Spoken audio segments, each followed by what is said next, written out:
Alexander-Stewart with Inside the Ropes, and I'm back again with another fantastic interview for you. We're kicking off 2022 with a bang with one of our favourite guests from last year. You can see them to my left. Now that I remember to click the correct button, you can see them to my left.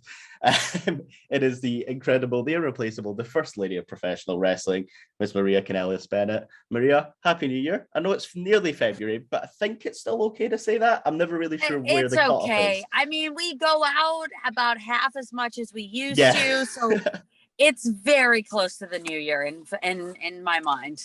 It's one of those, you could see someone for the first time in March, and I'm like, do I say it? I feel like you get January, and that's kind of the end point of the New Year's greetings. But we're here, of course, to talk about the fantastic Ring of Honor documentary that launched less than 24 hours ago now. ROH presents This Is Women's Wrestling. So we're going to talk a lot about that. Going to talk about your career in general. We said it last time, it's been said a million times. You had this incredible near 20-year career spanning everything and everywhere, and it makes for a really interesting process of sitting down, and anytime you listen to a podcast with yourself or read up on something, there's always a new snippet. I was just listening to oral sessions just before this with yourself and Renee to kind of make sure I wasn't asking the same questions, and I was loving the Trish Stratus and popcorn farts were a personal highlight for myself. So we're going to talk about all of that, but let's kick things off. ROH presents This Is Women's Wrestling. Sat down to watch it this afternoon. Incredible documentary, really touching. I think anyone who watches it and doesn't shed a tear, they're lying, or they didn't cry when Mufasa died. They've got that sort of emotional resistance. Talk to me a bit about the documentary, how it came about, your involvement. Obviously, you feature heavily in it, and sort of what it means to you.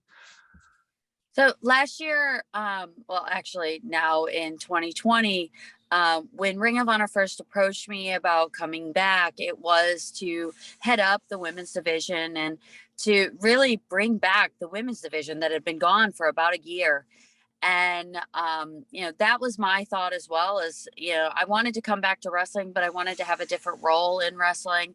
And so this fell in line completely with what I wanted to do. And I had been filming, some kind of documentaries. Sorry. I had been filming a little bit of documentaries just covering my family. And, through that connection of Brandon Bishop and what he was doing with ASY TV, when I knew we were going to be doing this tournament, I was like, yes, I want to cover the behind the scenes, because I always find the most interesting part of wrestling is what people do leading up to becoming wrestlers 100%. Or leading up to going to the show, or, the trials and tribulations of 14 canceled flights and their bag got lost, but they still went out there and put on a hell of a match. I find that interesting. And so for me, it was, I was a producer on it. I wrote a lot of the questions that the girls answered throughout the documentary. I also brought in Brandon Bishop to do the videography. I knew that Zane Decker would be our editor because he's the editor of all the Ring of Honor projects. So, we had a fantastic team, and with my partner, Bobby Cruz, by my side, we knew we were going to have a fantastic tournament. So, it all came together so well. I really feel like it was lightning in a bottle. Definitely. And I implore anyone who's not seen it yet to go and check out on YouTube. It's everything from even just sort of the production side of it. I mean, there's great stories throughout that will really tug on your heartstrings, but one for me that just stood out, and it was like a half-second clip of Roxy coming around the corner while you're filming, and she's got a protein bar or something and does the little hide, and I think it's those things that fans and people who aren't there backstage forget, that people have to eat and be real people as well as coming out and wrestling. Especially when you're 20 years old. Yeah. You're 20 years old, your metabolism is just straight fire. And you need some sustenance before you go out there into the ring, especially when we're filming several matches in the day. You definitely need to keep up with that calorie intake. But that moment, AK just dancing by, and her and Marty outside with the semi truck, just so many fantastic moments. And then there's that brief moment that you understand the relationship of Angelina Love and Mandy. And like, she comes back and you can tell she's a little bit stressed and a little bit into her own, and Mandy's right there with her. And like, it's those moments that really get me. Yeah, I think with Ring of Honor sort of winning women's division over the last sort of two and a bit years, what really stands out is relationship between everyone involved. And I think watching the documentary, I think it's clear to see that, you know, you are so instrumental in this. And I wonder, someone who's come through from sort of really young age and has been about and has been in places where, and you said in the documentary, they try to tell you that you're not good enough and that you can't do it. How sort of rewarding is it for you to be able to look back at this and see that, in fact, especially with take someone like Roxy, who, like you say, is 19, 20, so young, that you're forever going to be instrumental in their career, regardless of what happens going forward with Ring of Honor or with the women's division. You are a key part of their career forever now. How sort of rewarding is that for you? And does it just drive you to want to do more, to want to go bigger? Yeah, that's the part that I think I wasn't necessarily expecting, was now I want even more. Now I want to help out more people. Now I want to, I want to book people the way that I see them. And that is so hard. Because like at the end of the year, we were letting them all fly into the atmosphere. It was like all these caterpillars that turned into butterflies. And I'm like, no, come back, come back. Like, I don't know what they're going to do with you. Like I'll see certain people going to AEW or going to WWE or having tryouts. And I'm like, no, you don't know them like I do. Like, no, like it's not the right pairing. That's not the right story. Like, so I do get that feel of I want to help. And I feel like at this point in my life, not just in my career, but I find it so much more rewarding to help out other people than it is to help myself. Like, I had a ton of great moments. Like I had a fantastic career. I didn't win any title. I mean, I won the 24/7 title in WWE, but I didn't win any women's championships. But at the same time, I had a really fun career. So for me now, like, it's the whole seeing things through a child's eyes. And when you see someone like Roxy or you see someone like Miranda Alizé and you see the wonder, that's rewarding. That's exciting. I mean, but before we go any further, I mean, not only were you 24/7 champion, only pregnant champion in history. Let's not underplay it here. You said it yourself. You're going to be signing that 24/7 title belt for the rest of your career. So let's not underplay it. So talking about the RH Women's Division, the Women's Championship, obviously we see that now around the waist of the virtuosa Deonna Purrazzo. How is it for you to see that belt around someone that's necessarily not been involved in the whole ROH sort of process? Are you excited about it being on sort of, someone as incredible as Deonna obviously is, excited about the new possibilities just now with Impact? Or is there a little bit of you that's like, that's my baby, look after it? So it's in good hands. Deonna Purrazzo is one of the best wrestlers in the world, if not the best wrestler in the world, not male or female, but one of the best wrestlers in the world. And so I think it's in great hands. Do I want my property back? Yes, but but honestly, that's more storyline than it is reality. I see it around her waist, and it's something that she deserves. She's worked really hard. I met her when she was a baby in this industry as well. And I just remember the same look in her eyes that I see in Roxy's. And like, I can't get that out of my head that, yes, Roxy lost, but I also think that Roxy and Deonna had one of the best women's matches in the last couple of years. It was fantastic. And so I'm incredibly proud of that. I'm happy to be an Impact and to see what happens with this title moving forward. I don't know if I'm going to be involved with the relaunch in April, but if I am, it'd be nice to see a rematch between Deonna and Rock. And maybe we put some stipulations on it, like it being a pure match. I mean, that's what I would do. That's how I would book it. So, there's so many possibilities now. And Deonna she's fantastic in the ring. She's fantastic against every single opponent that she has. I don't think I've seen a bad match from her, and I don't know if ever. So I'm excited for the possibilities. I'm happy that the Ring of Honor Championship the women's championship is out there being defended right now. I hope she defends it all over the world. We're in a really interesting point in Impact where obviously we've got sort of the Ring of Honor crew that are coming over and causing chaos over there, and we're super excited to see what happens there. But also we've got sort of people going in opposite directions. Obviously, Mickie James, someone you've known for so long, is going to be representing Impact and that Knockouts Championship in the Royal Rumble in about 24 hours. I've definitely dated this podcast, so now I need to edit and upload it tonight, giving myself more work to do. But how sort of interesting is it for you to kind of look at the way that WWE have approached that now? Like, do you think there's sort of a reason the time is now, rather than, you know, wrestling's existed for about 20 years and usually the approach has kind of been from that side of sort of we are the only thing, whereas now we've got Mickie coming in with the title? I think it's the talent is now would be more of the approach. And I don't know if that's the truth or not, but WWE is definitely a social media. They like to pop the social media crowd. They like to pop the fans in the building. And Mickie is the right person to do it. She has all the accolades. She is the champ right now over at Impact. She's been a former WWE champion. She's been a former Impact champion. She's traveled around the world, had some of the best matches I've ever seen. She has that nostalgia aspect that WWE likes, but she's also very fresh and new. She looks great. She's a mom. I mean, there's so many things that Mickie does well. She was in charge of the Empower show. Like, so you're not getting Mickie James, random person. No, you're getting Mickie effing James. Like, so I think that she is the right talent. It's not necessarily anything else other than that. She's just the right person for the job.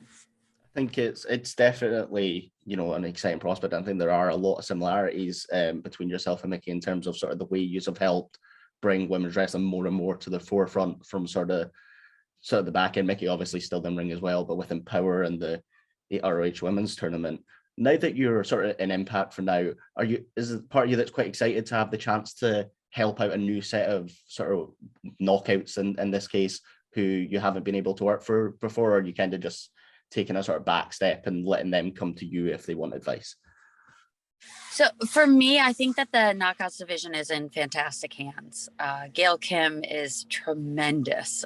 She is very involved with the Knockouts division. She is a person that I've looked up to for a number of years because I feel like she was the evolution of women's wrestling before there was ever an Evolution pay-per-view. And so I'm watching what she's doing, helping out where I can. Madison is another part of that equation where she's helping out with the division as well. So it's in fantastic hands. Will I help out where I can? Of course I will.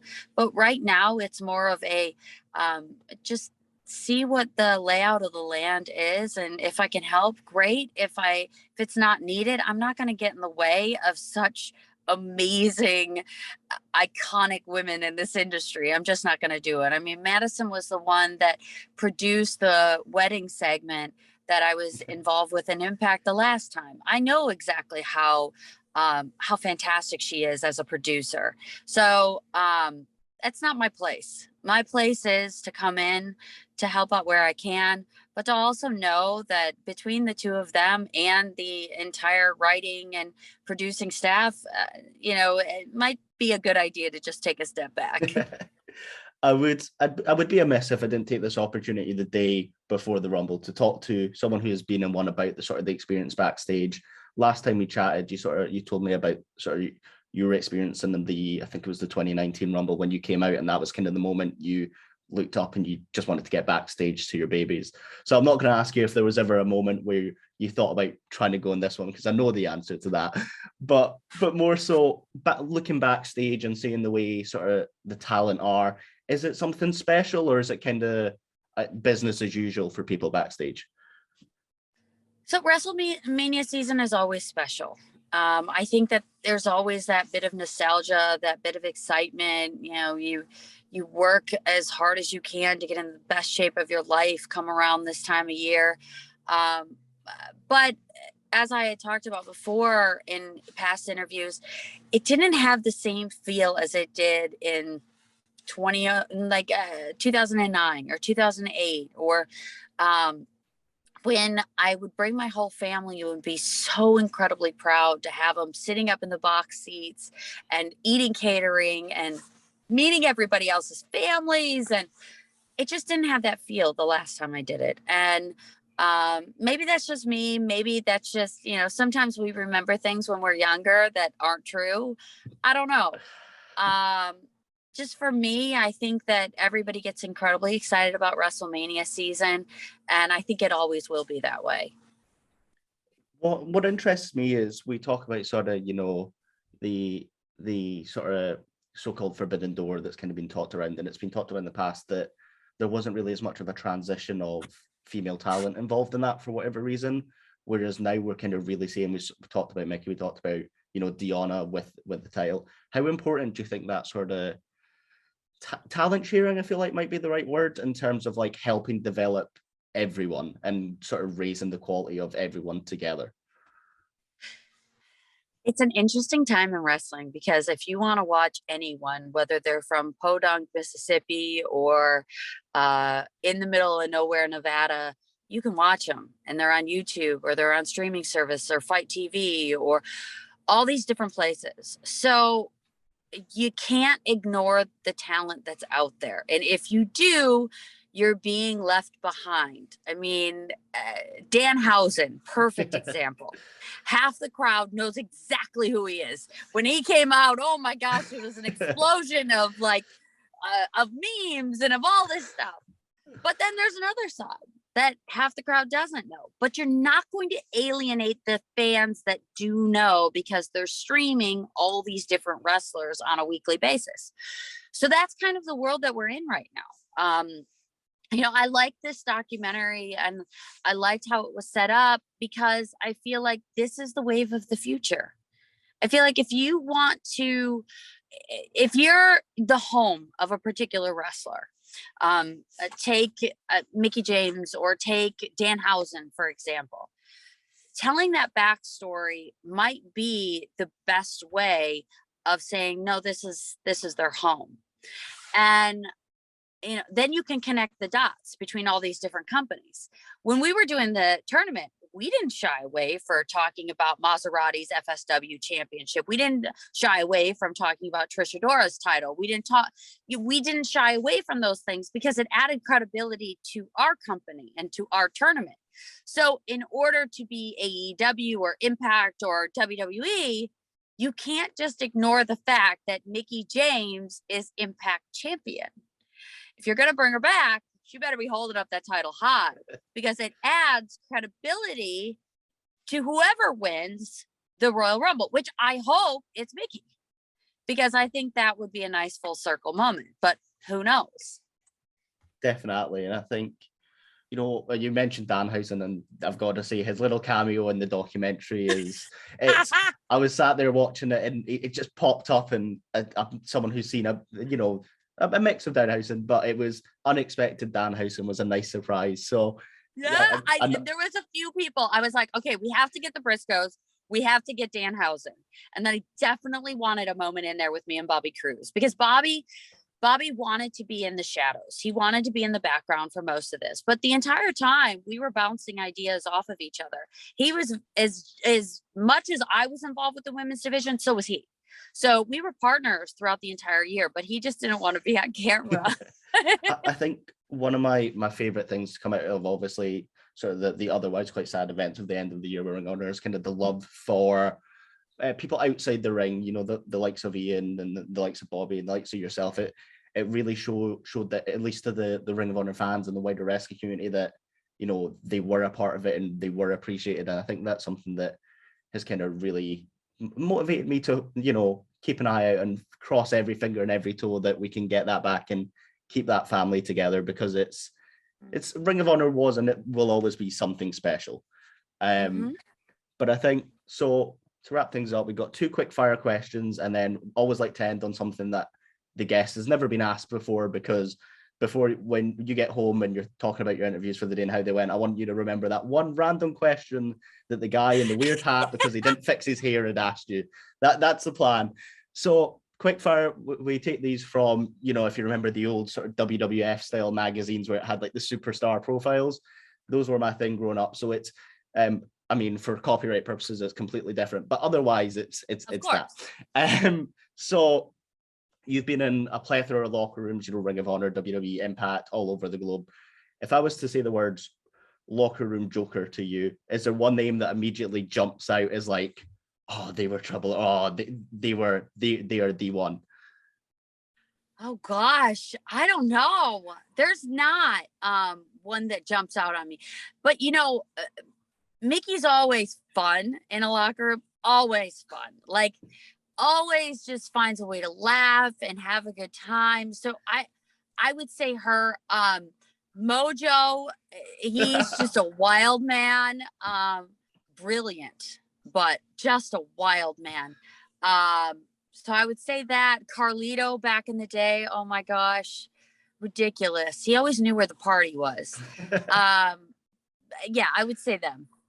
Perfect. And the second one, so you see on social media, and especially sort of the rise of the interaction between fans and talent online. You see the odd tweets here and there, and the odd things where you look at that and go, what is that? What is the strangest fan interaction or the strangest fan request you've had where you've kind of looked at it and gone, excuse me, or sorry, what? I get asked a lot to see different parts of my body. And, I figure whatever you're into, as long as it's hurting nobody, that's fine. But I was recently told that I have a mom butt. And I can't really decide if that's a good thing or a bad thing. So I'm just going to take it as a good thing.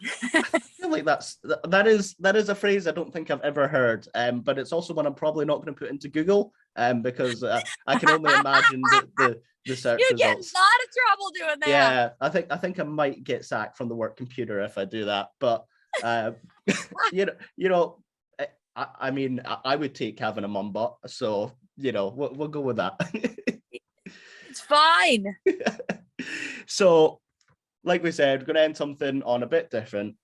I want to know if you won a competition tomorrow on the radio, if people still listen to the radio or Spotify, whatever, and you're getting flown off for one day to wherever you want in the world, and you could do whatever you want with whoever you want. So you could go with Mike, the kids, or someone else and get a break from Mike and the kids. You can go anywhere in the world, do anything you want, and you get to eat one meal that's anything that you're choosing. Where are you going? Who are you going with? What are you doing? And what are you eating?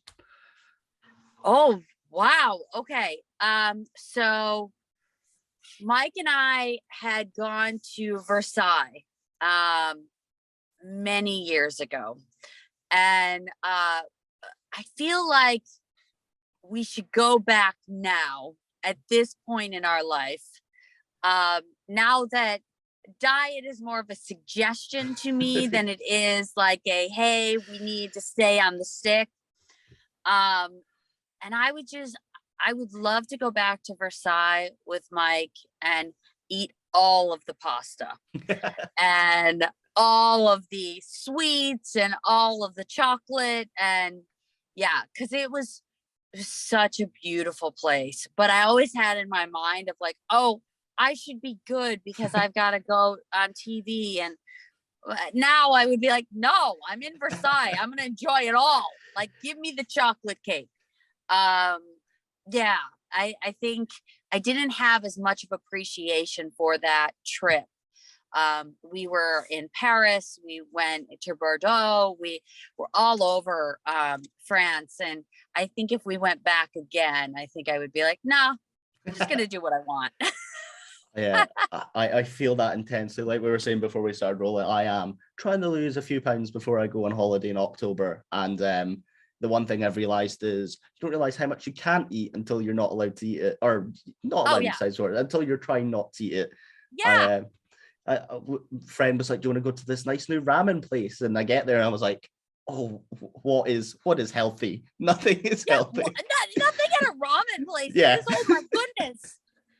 So in the end, I just closed my eyes and then the food didn't exist. So it's magic. Yeah, that's good. It's good.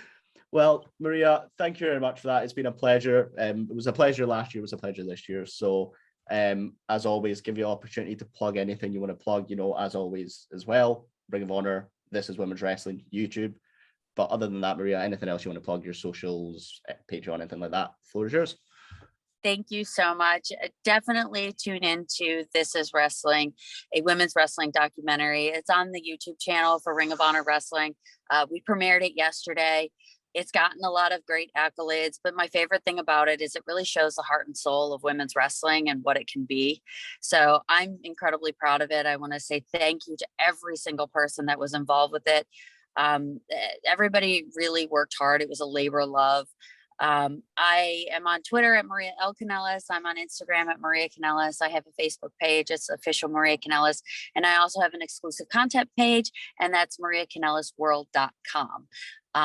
Fun behind the scenes, photo shoots, video packages, all that kind of stuff can be seen there. So thank you, everyone. And you can check me out on Thursday nights on Impact Wrestling right now. Well, there you have it, guys. Thank you very much for listening and watching. Whatever you're doing, supporting ITR however you can. Like Maria said, go over supporting anyway. Fantastic. Not called the first lady of women's wrestling for nothing. Thank you very much for watching. Make sure to check out our last interview, which I think sides will pop up this way, up there. And I will see you guys in the next one. Peace.